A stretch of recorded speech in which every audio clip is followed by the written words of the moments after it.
விஜய் அவர்கள் ஆட்சி அமைச்சு 1 மாதம் ஆயிடுச்சுமா, எப்படி போயிட்டு இருக்கு இந்த ஆட்சி? எங்க அவரு 1 மாசம் ஆச்சு தப்ப எந்த இதுவுமே மாற்றமே இல்ல. மாற்றமே இல்ல. ஒயின் ஷாப் மட்டும் தான் வந்து இப்ப இழுத்து மூடின்னு வராரு தப்பா. மத்த மாற்றம் நமக்கு என்ன காண்டோம்? இது வரைக்கும் நான் எதுவும் காணலப்பா. இந்த 1 மாசத்துல எதுவுமே காணல. பஸ் விடுறேன்னு சொன்னாரு, விட்டாரா? நீ எங்க போனாலும் போய்க்கலாம். யாரு 60 வயசுக்கு மேல உள்ளவங்களே நீ எவ்வளவு தூரம்னா போலாம், உனக்கு டிக்கெட் இல்லைன்னாரு, விட்டாரா? இல்ல. 2500 ரூபாய் உங்களுக்கு போடுறேன்னு சொன்னாரு, அதுலயே முயற்சி எடுக்கல. சிலிண்டர் குடுக்கறாரு. சிலிண்டர் எல்லாருமே இப்ப டிமாண்ட். விடு பரவாயில்ல, வந்து விலைவாசிங்களை முதல் குறைக்கிறேன்னு சொன்னால, அத்தியாவசிய பொருளுங்களை நான் குறைச்சி பேசுறேன்னு சொன்னாரு. ஒரு துளி பேச முடியலப்பா. வேற என்ன பண்ண முடியும்? நம்மளும் பழைக்கணும்ல. நமக்கு வர வருமானத்தை வச்சு நம்ம என்ன வேலை செஞ்சு என்ன பழைக்க முடியும்? அந்த 30 நாள்ல என்ன பண்ண முடியும்னு எல்லாரும் கேக்குறாங்க. அதுக்கு நீ முதல்லயே நீங்க சொல்லக்கூடாது, நான் வந்த பிறகு செய்யறேன்னு சொல்லணும். வந்து 30 நாள்ல என்ன பண்றான்னு இப்ப கேள்வி கேட்டா என்ன பண்ண முடியும்?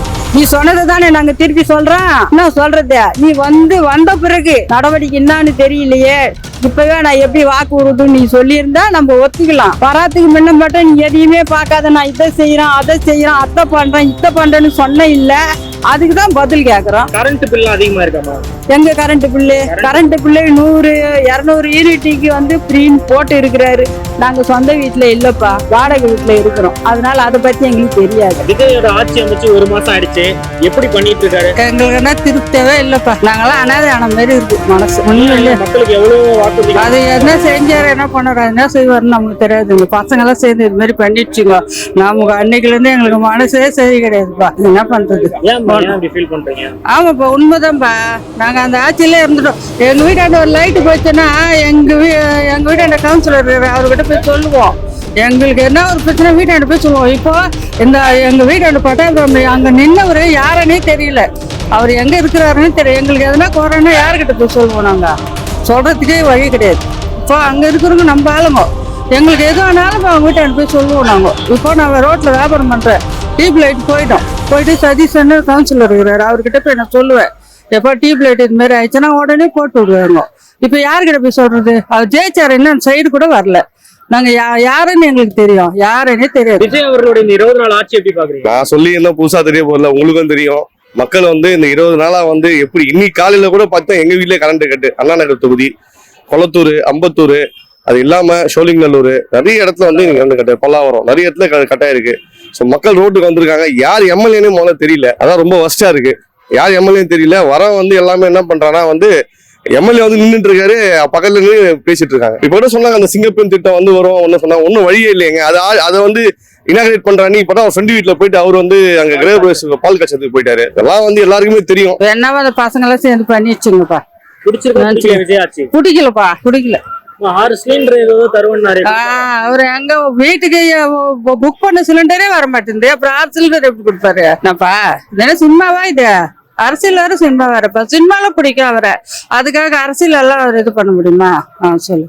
இவங்க எல்லாம் பழகணுங்க, நல்லா தெரிஞ்சவங்க எல்லாமே பண்ணுவாங்க. இவங்களுக்கு என்ன தெரியும்? அவருடைய ஆட்சி எப்படி இருக்கு? முதல்ல அவரோட ஆட்சி வந்து ஒன்னும் சொல்ற அளவுக்கு இல்ல.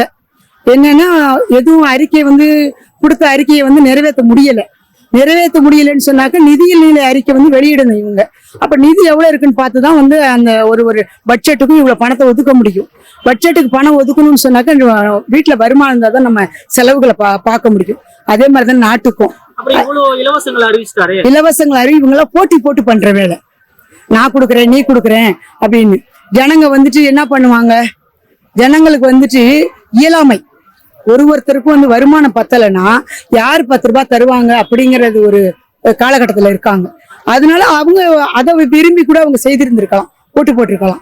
ஆனா இவங்க கொடுத்த அறிக்கையை வந்து நிறைவேற்றணும்னா இவங்க முதல்ல நிதிநிலை அறிக்கையை வாசிச்சு அதுல எவ்வளவு பணம் இருக்கு, முதல்ல இதுக்கு முன்னாடி இருந்தவங்க எவ்வளவு பணம் கடன் வாங்கியிருந்தாங்க, இப்ப எவ்வளவு இருக்கு கஜானாவுல அப்படிங்கறத அவங்க முதல்ல பார்க்கணும்.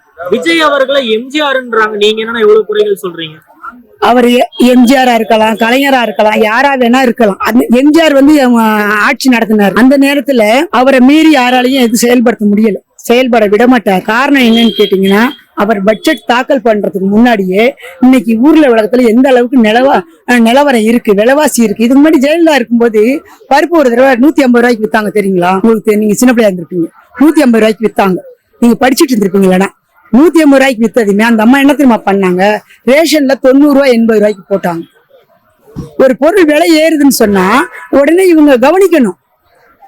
அதை யார் கவனிக்கிறாங்களோ அவங்க மட்டும்தான் நல்லாட்சி கொடுக்க முடியும். அவங்க மட்டும்தான் நல்ல தலைவர்களா இருக்க முடியும்.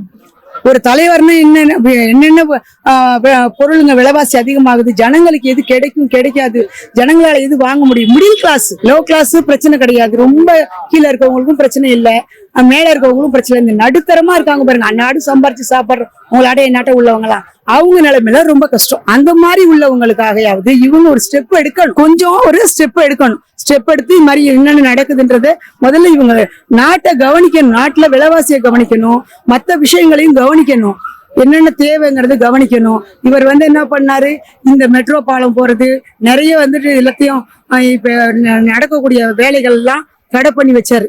இப்ப வேண்டாம், டெண்டர் நிப்பாட்டி வைக்கலாம்னு நிப்பாட்டி வச்சுட்டாரு. டெண்டர் நிப்பாட்டினது வேணா நல்ல விஷயமா இருக்கலாம், ஆனா வேலை தேக்கமாகும். 5 வருஷங்கிறது இன்னொரு 2 வருஷம் அதிகமாகும். அதனாலயே ஜனங்களோட பணம் தான் அதுல போய் லாக் ஆகும். அது அங்க லாக் ஆகும்போது வருமானம் இல்லைன்னா என்ன பண்ணுவாங்க, விலைவாசியில தான் அதிகமா வைப்பாங்க. நீங்க இவ்வளவு குற்றச்சாட்டுகள் வைக்கிறீங்க, விஜய் அவர்கள் மக்களை கவனிக்கிறது இல்லையா, விலைவாசியை கவனிக்கிறது இல்லையா? ஆமா, விஜய் மக்களையும் கவனிக்கல, மக்கள் விலைவாசியும் கவனிக்கல. தங்க விலை 1.5 லட்சம் விற்குதுன்னு நாங்க கேட்கல, சாப்பாட்டுக்கு அரிசி விலை விற்கிறது தான் கேட்கிறோம், கேஸ் விலை விற்கிறது தான் கேட்கிறோம். 4 மேனி பொழுது வண்ணமா இன்னைக்கு விலைவாசி ஏறுது. தக்காளி எல்லாம் இன்னைக்கு எடுத்துக்கிட்டீங்கன்னா 25 ரூபாய்க்கு கம்மி கிடையாது, வெங்காயம் 20 ரூபாய்க்கு கம்மி கிடையாது. அப்படிங்கும்போது இப்ப நடுத்தர மக்கள் ஒரு 500 ரூபாய் டெய்லி கொண்டு போறவங்க டெய்லி இந்த மாதிரி வாங்க முடியுமா? 140 ரூபாய் நல்ல துவரம் பருப்பு 160 ரூபாய். அதெல்லாம் யோசிக்கணும். 500 ரூபாய் சம்பளம் வாங்குறவன் இவ்வளவு ரூபாய் செலவு பண்ண முடியுமா? டெய்லி 300 ரூபாய் செலவு பண்ண முடியுமா? அப்படிங்கறத யோசிக்கணும், திரும்பி பார்க்கணும். நாட்டுக்கு நான் நாட்டு ஜனங்களுக்கு மக்களுக்கு நல்லது செய்யதான் நான் வந்தேன்னு சொன்னார் அவர். வரும்போது என்ன சொன்னாரு, நான் மக்களுக்கு நல்லது செய்யதான் வந்தேன், வரி பணத்தை நான் செலவு பண்ண மாட்டேன் அப்படின்னு சொல்லிதான் வந்தாரு. அதுவும் நல்ல விஷயம்தான், ஆனா அது செயல்படுத்தணும், பேச்சாவே இருந்துடக்கூடாது எப்பவுமே. 30 நாள்ல என்ன செய்ய முடியும்னு எல்லாரும் கேக்குறாங்களே. 30 நாள்ல எதுவும் செய்ய முடியாது. ஆனா ஒரு துறையவும் கவனிச்சு அதுக்கு உண்டான பட்ஜெட்டை போடணும். 30 நாள்ல நம்ம பெருசா ஒண்ணும் செய்ய முடியாது, வீட்லயே நம்மளால பண்ண முடியாது. அது நாட்டுக்கு பட்ஜெட் போடுறது பெரிய விஷயம். அதையாவது இவர் குறைஞ்சபட்சம் செய்திருக்கலாமே, அதுவுமே செய்யலையே. உங்க வயதுல இருக்கக்கூடியவங்க எல்லாருமே விஜய் கண்மூடித்தனமா நம்புறாங்க, ஒரு கிரேஸ், ஒரு கல்ட்டா பாக்குறாங்க. நீங்க எப்படி இவ்வளவு ஆழ்ந்து கவனிக்கிறீங்க ஒரு விஷயத்தையும்? ரசிகை மனப்பான்மை நான் படிச்சிருக்கேன், நான் பிரிச்சு பார்ப்பேன் எல்லாத்தையும், மகனையும் சரி மருமகளையும் சரி எல்லாத்தையுமே அவங்களோட நிலையில இருந்து கவனிப்பேன். அதனாலதான் எனக்கு மகளா இருக்காங்க, எனக்கு தலைச்சி விடுவாங்க, என் மருமக எனக்கு காலம் விடுவாங்க, மாத்திரை எடுத்து தருவாங்க. அப்படின்னா அந்த வீட்டுல நம்ம எப்படி வச்சுக்கணும் அப்படிங்கறது தானே பெரிய விஷயம். அது மாதிரிதான் இவர் நல்லது பண்ணணும் அப்படிங்கறதுக்காக தான் ஜனங்க மாற்றி கொண்டு வந்தாங்க. அவங்க 2 பேர் 2 ஜாம்பவானுங்க, 2 ஜாம்பவானையும் மீறி ஜனங்க உங்களுக்கு ஓட்டு போட்டிருக்காங்க. நீங்க அதை மனசுல வச்சு என்ன நடக்கணும், என்ன நடந்தா நல்லது, நம்ம எப்படி நீடிக்க முடியும். இப்ப இவங்களே கவுத்தாலும் ஜனங்க மறுபடியும் உன்னை மெஜாரிட்டியில ஜெயிக்க வச்சிருப்பாங்க.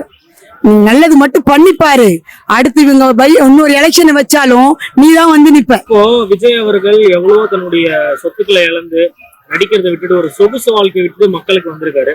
டெய்லியும் காலையில ஆபீஸ்க்கு போறாரு. இதை விட வேற என்ன பண்ணணும்? இவ்வளவு குற்றச்சாட்டுகள் வைக்கிறீங்க. டெய்லி ஆபீஸ்க்கு போயிட்டு காலைல இருந்து ஈவினிங் வரைக்கும் உட்கார்றாருல. என் புருஷன் கச்சேரிக்கு போனானா, டெய்லி நீ கூட தான் வேலைக்கு வந்திருக்க, இந்த இதெல்லாம் எடுத்துட்டு போய் நீ போய் ஆபீஸ ஒப்படைக்கணும். நீ என்ன பண்ணணும்ன்றது நீ அங்க ஒப்படைச்சாதானே உன்னோட அந்த மெஜாரிட்டி இருக்கணும்ல. சாதாரண ஆளுங்க, விஜய் நம்பர் 1 நடிகர், அவரு எதுக்கு இதெல்லாம்? நம்பர் 1 நடிகரா இருந்ததுனாலதான் 4 பேத்துக்கு தெரிஞ்சுது. இல்லைன்னா நீ நான் என்ன ஓட்டு போடுவோமா ஜனங்க? எப்படி ஓட்டு போடுவோம்? நீ நம்பர் 1 எப்படி சினிமாவில இருக்குன்றதுனாலதான் சரி இதுலயும் நம்பர் 1 வருவ. உனக்கு அந்த சினிமாவோட எதனால தெரியுமா முதல்ல ஓட்டு போட்டாங்க? நல்ல விஜய் தெரிஞ்சுக்க சொல்லுங்க. அவர் ஹை கிளாஸ்லயும் படத்துலயும் நடிச்சாரு. எப்படின்னா பெரிய பணக்கார பிள்ளையாவும் நடிப்பாரு, பிச்சைக்கார வீட்டு பிள்ளையாவும் நடிப்பாரு, நடுத்தர வீட்டு பிள்ளையாவும் நடிப்பாரு, எப்படி வேணாலும் நடிப்பாரு. நடிப்புங்கிறது தொழில். ஆனா அதுல அதை கவனிச்சு அதுல ஒன்றி போய் வந்தாதான் அந்த தொழில் சிறப்பா இருக்கும். அப்ப அந்த ஒரு கேரக்டர் சிறப்பா பண்ணாருல்ல, அப்ப ஏன் இதை சிறப்பா பண்ண முடியல? சிறப்பா பண்ணுவாரு, கொஞ்சம் வெயிட் பண்ணலாம், நம்ம கூட தான் இல்ல, அவன் இல்லாம இல்ல. ஆனா உடனே கவனிக்கணும், கவனிக்க வேண்டிய விஷயம். ஒவ்வொரு வீட்டுக்கும் போக வேண்டாங்க, நீங்க நாட்டுக்கு பட்ஜெட்டை போடுங்க. ஒருத்தர் ஒவ்வொரு மந்திரி உட்கார வச்சிருக்கீங்கல்ல, அந்த மந்திரியெல்லாம் கூப்பிட்டு கேளுங்க. இன்னைக்கு என்ன நிதிநிலை எப்படி இருக்குன்னு நிதி அமைச்சரை கேளுங்க.